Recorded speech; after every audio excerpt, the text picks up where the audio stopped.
Good morning, everyone. I am Helen Reyes of the Philippine Drug Enforcement Agency.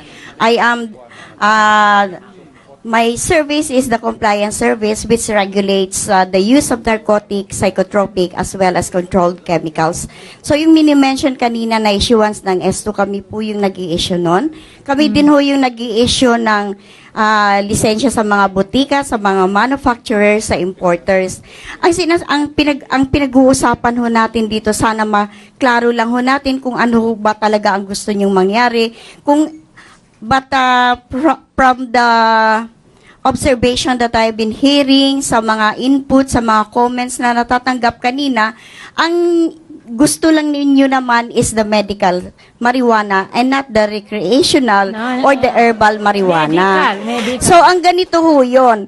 Yung importation, exportation, sale, dispensation, and even sa use po, and even in cultivation, are illegal unless authorized. Opo. Ganun ho yun. So, we have a provision under Republic Act 9165, yung nagtatakel naman about cultivation. So, unless it is authorized, then it's not illegal. If it is authorized, then it is not illegal. So, you just have to apply for license for the cultivation. And then likewise, na-mention naman na kanina ni kasi para kasing lumalabas na walang effort naman na ginagawa ang gobyerno. Na-mention na ni Director General Kenneth Go na there is a mechanism which is called the compassionate permit. So, if you will apply for that permit and then FDA will approve that, ibibigay din ho nila, ang next step ho nun, ipapasa ho nila. If the FDA will approve your compassionate permit, then pwede na hong mag-apply ng, pwede na ho nating i-approve yung compassionate permit.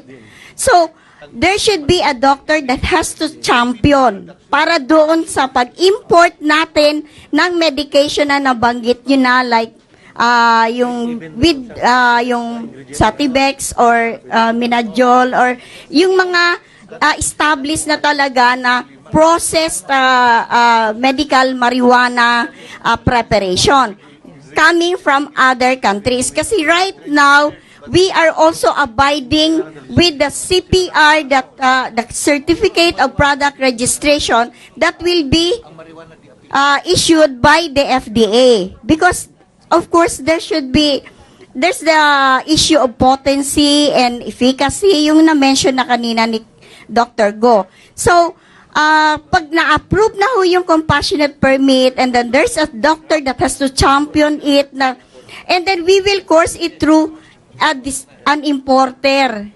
So, yung importer naman ho, if it has license with us, as nag-i-issue kami ng lisensya for the authority of importers to import narcotic and psychotropic drugs wherein marijuana is included as narcotic drug.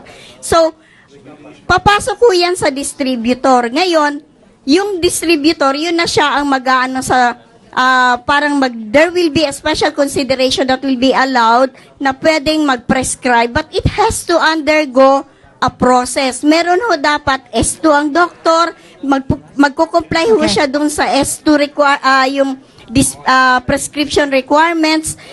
Yun ho yun. And then if you want to make a research, as mentioned earlier by Assistant Secretary Reyes, of course, established institutions will only be allowed. Maraming salamat. I think that's the process, no? Gaano ba katagal yung prosesong yan? Meron bang online approval ng lisensya? Hindi ho pwede yun. Kasi, so gaano katagal? I think that their point is, what they need is now. Ang natin kasi there should be a compassionate permit that has to be issued. How long does it take to get a compassionate permit? FDA can answer that. Are you compassionate with your compassionate permit? Pero with marijuana derivative. Gaano katagal, Dr. Go? Dr. Go? 24 hours. Sige ha. Ngayon, mag-apply kayo ng permit. Bukas, makukuha nyo. Sabi ni, 24 hours. Ms. Reyes, you're putting words into so how long? regulatory I'm asking you, how long will it take? If you satisfy all the requirement in 24 hours, we could give a compassionate use Okay, permit. that's what I said. So, But you have to Okay. satisfy those requirements. Okay. All right, teka sandali. I think we need to, we have some other comments. Isa pa, sandali lang, Chuck, ha? One, sino pa? Yeah, I guess this guy has been very patient. Come on. Ikaw, Iho. Oh, ikaw. Can you identify yourself? Okay. Ako nga pala po si Ian, 19 years old, founder ng Kasupil, which is Cannabis Supporters of the Philippines sa Facebook. Ngayon gusto ko sana po ito sabihin sana kay Tito Soto kung nandiyan lang siya sana ho. Nakikinig siya somewhere. Ano sabi? Kasi kapareho ko po siya, anti-RH bill din po ako, pro-death penalty po ako, pero sa cybercrime, wala, hindi po ako yun. Ngayon po, since yung nakita, parang na-research ko po sa internet na yung cannabis can cure HIV/AIDS. Ngayon, parang malaking issue yung HIV/AIDS sa pro-life, sa RH bill nga po. Ngayon, baka yung cannabis, yung pa yung makatulong para i-avoid yung mga tao sa gamit ng condoms at contraceptives. Naku, ayaw ka namin. Pro-RH kami eh. Itatanong ko sana kung Ayaw ka namin. Okay, so we heard you. Anything else? Last, what is you have a question? May dalawang advice pa. Ano, sige. Hindi ba po, bago muna po i-legalize yung cannabis, hindi ba po pwede i-eliminate muna yung mga nagsashabu, nagra-rugby, sige. ganun? Parang pa, Okay. Oo. Okay, the police will do that. Yan po. Ikaw, Iha, what is your question? Sige, Iha. Hello po, Crystal. This is my son. Pakita mo yun. Din ay Iha. Uy, guwapo. Ngayon po, after 6 seizure, he's blind. Oh. He was comatose last February 3. And then, lumabas siya ng hospital February 10. So, labas-pasok. Gusto ko lang mag-iwan sana sa inyo na ayoko pong danasin yung dinanas nila, Mami Cindy. Ayoko pong danasin yung dinadanas nila. Kasi, this is my only life. Nagbabasa rin ho ako bilang mother. I don't need to be a professional, a researcher, or whatever. I only use my heart as a mom na mag-aral para sa anak ko. Pag-aralan ko ano yung kaso niya. Ang sa akin lang ho, bakit ho papayagan niyo yung anak ko na uminom ng phenobarbital, Depakin, Depakote, Keppra, a lot of medicine has been given. Pero pag binasa mo, there's adverse reaction. Would you choose something with adverse reaction or something natural given by God? In Genesis 1:29, I don't want to have a lecture, but in Genesis 1:29, God has given us fruits and plants. Let us use it. It doesn't say except marijuana. In Exodus, Jesus uses canna or cane and olive oil to cure ill people with cancers. Canna means marijuana. If Jesus uses marijuana to cure people before we were born, how come my son cannot? Ngayon po, sa totoo lang, yung sa akin personally, I can't say na proud ako maging Pilipino. Hindi. Kasi sa sariling bayan ko, hindi gagaling yung anak ko. You're forbidding my son to have life, to breathe. Gusto ko lumaki siya. Ayoko pong magaya sa kanila. Nagmamakaawa ko kaya ako umaapila. Kasi hindi naman ho kailangan ng mga scientific studies na yan eh. Use your heart, your brain, your soul. You don't need to be a Christian, but you need to know deeply inside you, there's only 2 rules or 2 batas na sinusunod ng tao. Batas niya at batas mo, karapatan mo bilang tao para gumaling. Sino ba naman tayo para pangunahan ng Diyos? Sino tayo para gumawa ng batas? bawal gumaling yung mga bata. Sige lang po. Sana Salamat. pag-isipan yung maigi. Ayoko ng adverse reaction na nababasa ko. Salamat. Salamat po. Salamat. I think we want to have two from this side. Can we please identify yourself? I'm Helen Reyes. Reyes ka na Of, naman. Ang Reyes dami na namang naman. Reyes, no? Of Lagalag Healing Community. We are Okay. an informal group, and we believe that we should have access to cure when they say there's none. Uh-huh. Okay, and we are also avid supporters of traditional healing modalities and herbal remedies. That's why we support this forum. And I just want to make us aware here with the challenge given by our Ma'am Representative Pakis, that we should not let this forum pass without a solution. Of course. And what's wonderful about this forum, ang success ng forum na ito ay meron na, very obvious. All of us, each and every one of us, wants a happy life for everybody. Di ba? Wala namang, di ba, lahat tayo yon. Happy, So let's healthy. chunk up a bit. Kasi yung details, kung pag-uusapan natin ngayon, let us not expect na yung details aligned. Kasi iba-iba ang context natin when we, nung ginawa natin yung batas, nung ginawa natin yung procedures and policies, iba-iba ang context eh. Pero ngayon, ang pwede natin pagkasunduan, isa na muna ang context so that we can create something. Sure. And that is, yung mga anak natin na nagsasuffer. Yun muna yung context. And it will be a great help coming from the legislative, coming from the regulatory agencies, coming from the parents, coming from various NGOs, na yung kaalaman natin, maipasok natin at mai-contribute natin so that we can create the structure to make this thing workable and viable. Thank you. Thank So you yun very lang much. yun po yung challenge na gusto ko Thank you very pag-enforce. much. And we agree with you. Can we have another, kayo po, sasagot kayo? Sasagot ko Sige dahil po. it's about legislation. Ang napapakinggan mo, Ma'am Reyes, yun lang pro eh. How about the millions maybe nga cons rin, yung ayaw? Sa Kongreso, papakinggan rin namin yon. Dahil that is, di ba, yun ang totoong demokrasya. So, rest assured nga, gagawin natin yung lahat ng paraan nga masolbar lahat ng problema. But Sure. on the other hand, this is democracy, pakinggan na rin natin yung mga umiiyak rin. Pero sabi nila, baka naman yung marijuana ang cost. I'm not talking about the medicinal marijuana. Marijuana per se, yung mismong marijuana, yung mismong cannabis. Okay. Please. Thank you, Congressman. Hello, good afternoon. My name is Paulo Varela. I'm an advocate of PCCS and Formal. There's an understanding kasi that a lot of the findings that have been coming out all from research, from what we've been discussing, have actually been coming out in the last decade or so. We're basing our policy, our drug policy here in the Philippines from the 1961 convention, that's true. But a lot of the findings have been coming out recently lang. All these medical benefits that are coming out are recently lang.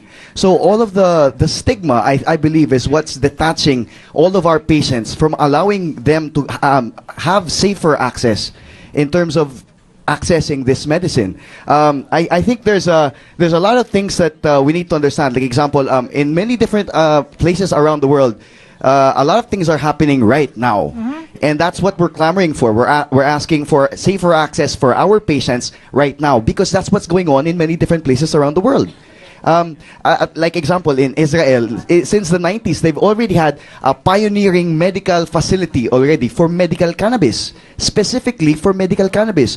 Why cannot we pattern our recognition and even recognize? I just don't understand why we, as a country, our government, why can't we not recognize the research and the findings that have been coming out from all around the world? We are, and that's what we're trying to clamor for, to allow research here in the country. But at the same time, we would also like to impress on everyone that with regards to medicinal cannabis, the fact of the matter is we're clamoring for it to, like example, the compassionate use permit. Has anybody actually used that for cannabis particularly? Maybe because of the stigma, maybe because of the questions, maybe because of the fear, but at the same time, maybe that there's that gap that we need to bridge because of this policy forum. So that could be a possibility of what we can achieve today. Thank you. I just wanted to express that. Thank you very much. Thank you very much. And, you know, Davao wants to ask a question, but they can't come back because of the connection. But this is their question. He says, Davao City has a reputation for being tough on dangerous drugs. The concern of law enforcement agencies and even of Mayor Duterte is, do we know which component of marijuana can turn people into criminals? And which component is medicinal? How can we ensure that those who will take medicinal marijuana will not have criminal tendencies? Yan. Sino gusto sumagot? Gusto sumagot ng Dangerous Drugs Board? Oh, our doctors, do you want to answer that? Dr. Yes. Corral. Ma'am, with regards to the research industry, earlier I said that there are limited research about marijuana. When I say limited, I am just being careful. We have to be careful in reading online research about marijuana or any particular drug because there are a lot of burned papers that are being published. Now, the scientific community recognizes only research that is published in a recognized journals. That's siguro medyo harsh yun sa ibang tao, pero sa amin po sa science, we have to follow a very specific guidelines. Otherwise, hindi po siya magiging replicable. And it is the replicability that is the essence of all research para masabi natin whether this is effective or not. So, I would like to quote yung sa site nga po ng Epilepsy Foundation ng Colorado na although there are limited research about medicinal use of marijuana, there are valid evidence that suggests that it is really capable of alleviating pain or giving medicinal values. However, since that it is limited, it is advised by the Epilepsy Foundation of Colorado that further research be conducted, and that is what we are aiming in the research industry. Give us the power, or at least give us the legal capacity to conduct research to give proof to that earlier manifestation of the previous research or pilot studies being conducted by different scientific communities so that we could say whether this particular hemp, this particular drug has actual effect and what are its side effects. But they allow it? Yes, they allow it, sir. They allow it, sir. So that research was successful already? Yes, sir. Yes. Okay. Senator Sagisag, please.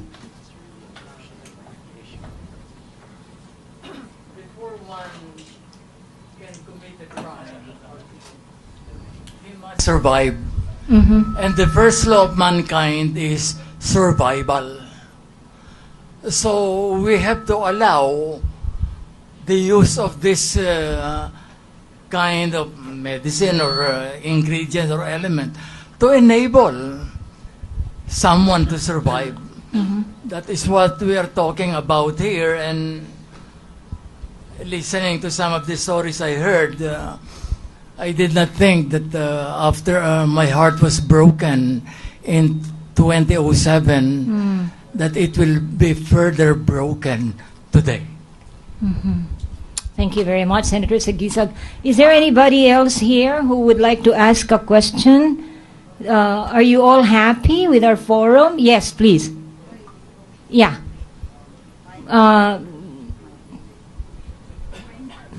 Please identify yourself. My name is JJ. I'm technically representing the bottom part of the food chain, which is mga mahihirap. I've seen hindi ako basta-basta naniniwala sa binabasa ko. I always do a little bit of research or double question the fact na sinasabi nila. I've seen with my own eyes, may kaibigan kaming isa, butas na yung kanya dahil sa cancer. He's so poor na he cannot treat himself. Now, in his despair, he resorted to smoking marijuana.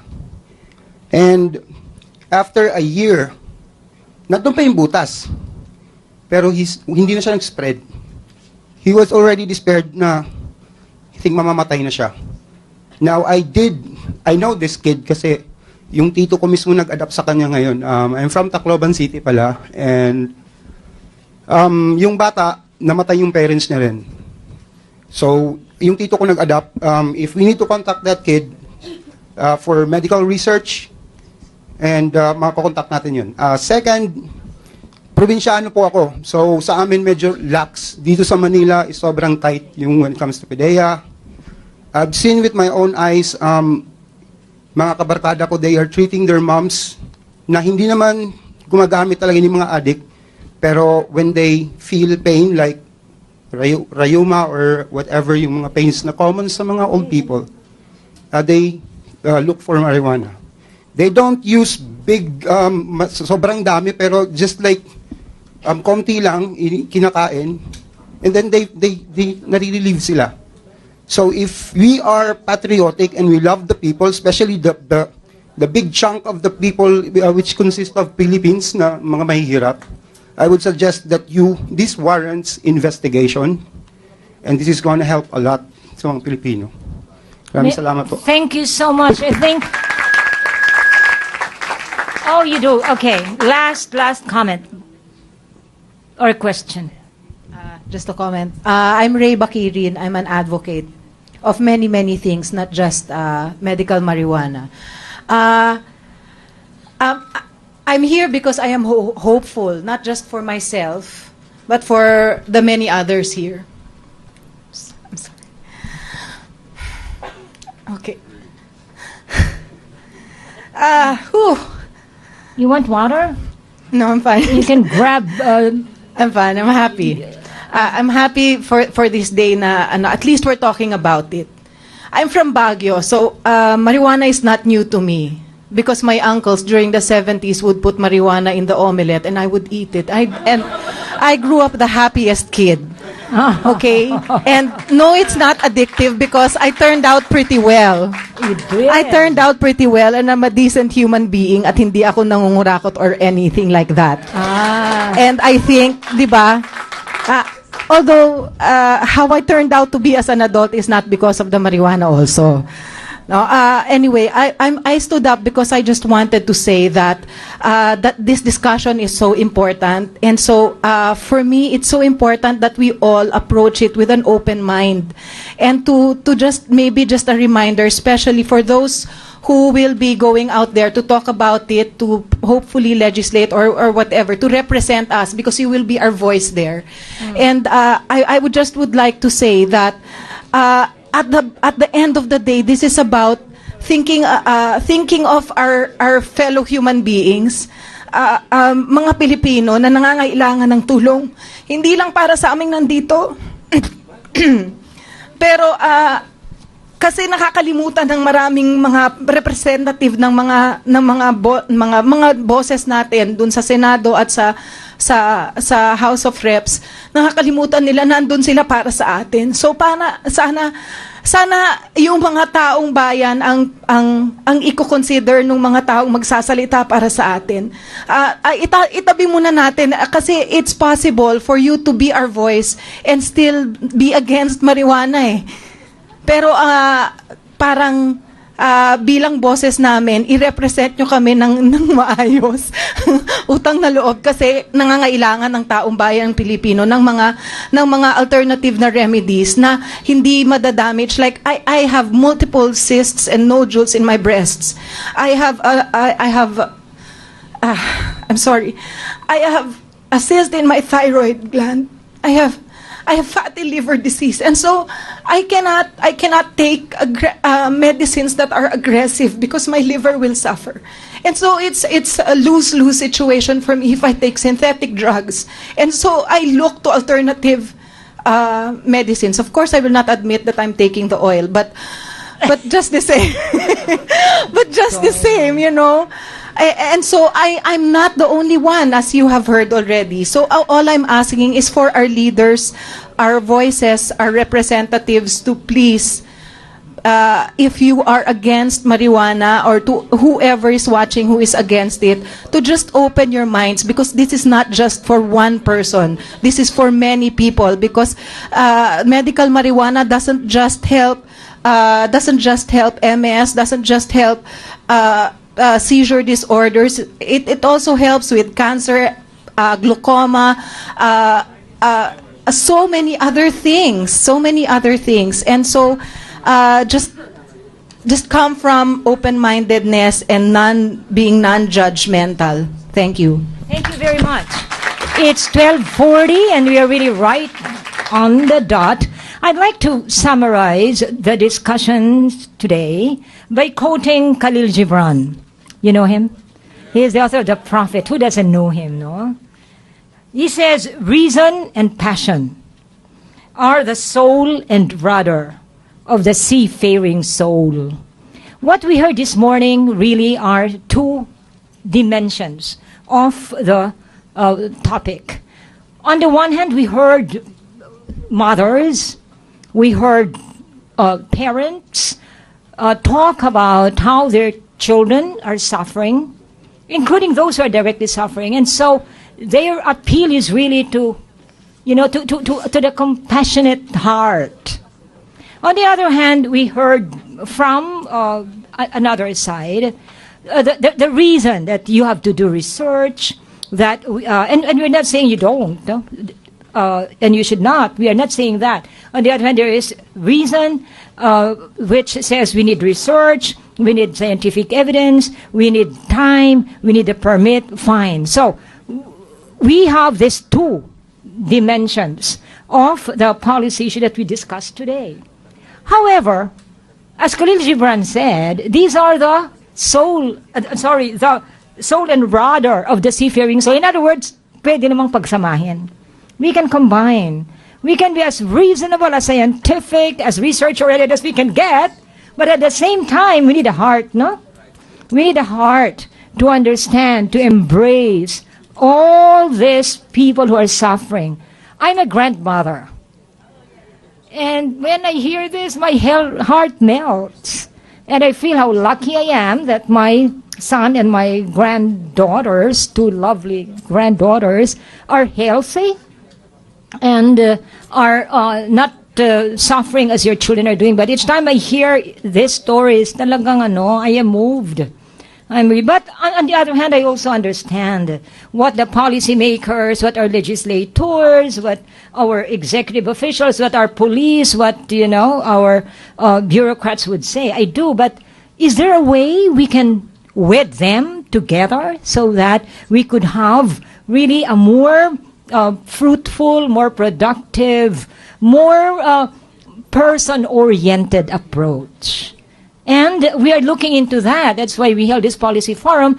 And I really appreciate the different views, no? At least there's a forum. At least we heard and learned from the Department of Health that there is such a thing as a compassionate permit and all this. We appreciate that. It's a learning process for all of us. And at the same time, we feel what you feel about this issue.